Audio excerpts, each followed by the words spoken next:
তো আজকে বানিয়ে ফেলেছিলাম ক্রিস্পি মশালা ধোসা ঘরেতে।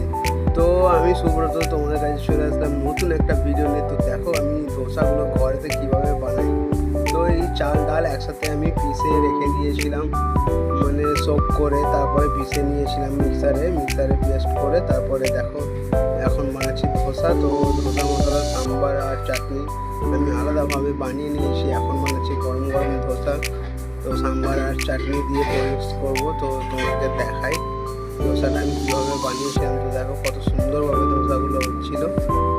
তো আমার খুবই ভালো লাগছিল, আমি কখনোই ভাবিনি যে ঘরেতে এত সুন্দর ধোসা হবে। তো দেখো ধোসার মশলাটা আমি বানিয়েছিলাম আর ধোসার মধ্যে দিয়ে দিচ্ছি, দিয়ে এটাকে ভালো করে ম্যাশ করে দিয়ে দেবো। দিয়ে তারপরে ধোসাটা তুলে নেবো। দেখো ক্রিস্পি মশলার ধোসা কীভাবে তৈরি হয়ে যায়। তো এই দেখো এটা করতে করতে আমার একটু হাতটা পুড়ে গেছিলো হালকা। তো দেখো কত সুন্দর হয়েছে ধোসা। কে কে ধোসা খেতে পছন্দ করো? তো ঘরে তো কেউ যদি বানাতে চাও কতটা কি লাগে তোমাদের কাছে আমি রেসিপি দিয়ে দেবো যদি বানাতে চাও তাহলে। আর যদি না বানাতে চাও তাহলে চটপট চলে আসবে আমার ঘরে, তো আমি তোমাদেরকে বানিয়ে খাইয়ে দেবো। দেখো কোকোনাট চাটনি, সাম্বার আর ধোসা হয়ে গেছিলো রেডি।